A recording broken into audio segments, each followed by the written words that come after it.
Hi, my name is Tony Van Veen. I'm CEO of Discmakers.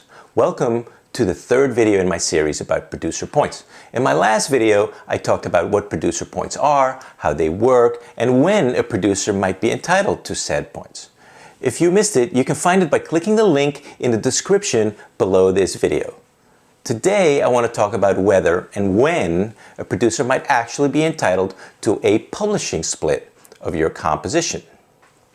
So let's start with a quick refresher on copyrights. By now, you should be well aware that every song has two copyrights. The copyright on the sound recording, aka the master, which is owned usually by the artist or the label, and the copyright on the composition, aka the song, which is owned by the songwriter or the publisher.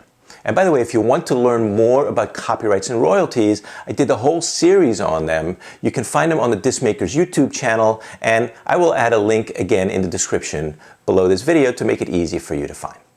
Now, if a producer gets points, like I talked about in my last video, he or she gets a share of the net royalty revenue on the sound recording. But what about the composition? As you undoubtedly know right now, songwriting royalty splits are common if multiple people collaborate on a composition. Basically, the common understanding is that whoever helped write the song gets a piece of the publishing. If the producer didn't have a hand in writing the song, but just helped create the recording of the song, the producer may be entitled to points on the sound recording, but they should not get any share of the songwriting or the publishing split.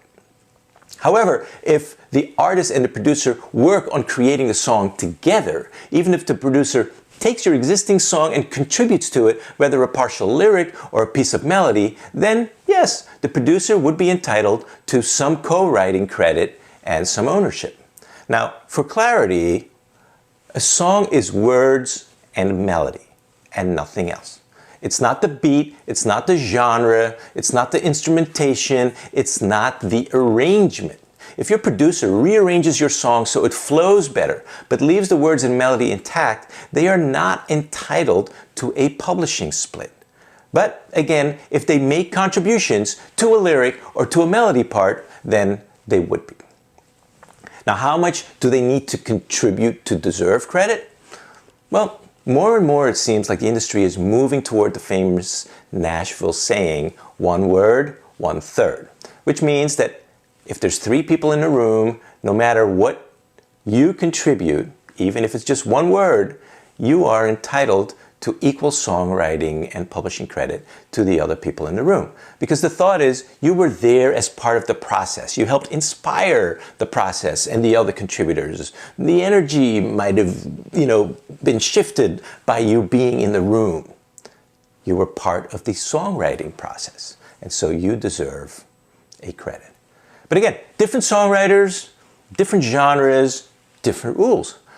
In hip-hop, the producer who makes the beat, which usually includes the melody that the artist will rap over, may demand 50% of the songwriting split. And then the other artist, the rapper, and other contributors have to split up the remaining 50%. Some songwriters split the composition copyrights between lyrics and music, with the person writing the lyrics getting 50% of the publishing royalty for the lyrics, and everyone who worked on the melody sharing the remaining 50%. It can vary, and you can split it in different ways, but if you do that, it really adds complication. It adds negotiation between the various songwriters, and I think it gives you the opportunity for conflict, and then you have to track it with spreadsheets and contracts. You have to write it down. So my advice to you is don't overcomplicate it, and don't be a jerk. Stick to the common rule and courtesy and team spirit that when people write a song together, the song is owned equally by everyone who contributed to it. It's not a competition. It's music and lyrics. And don't count words, don't count notes, and try to figure out the percentage. Split the ownership equally. And if one of those contributors happens to be your producer, then they deserve a piece along with every other songwriter. I hope you found this helpful. See you next time.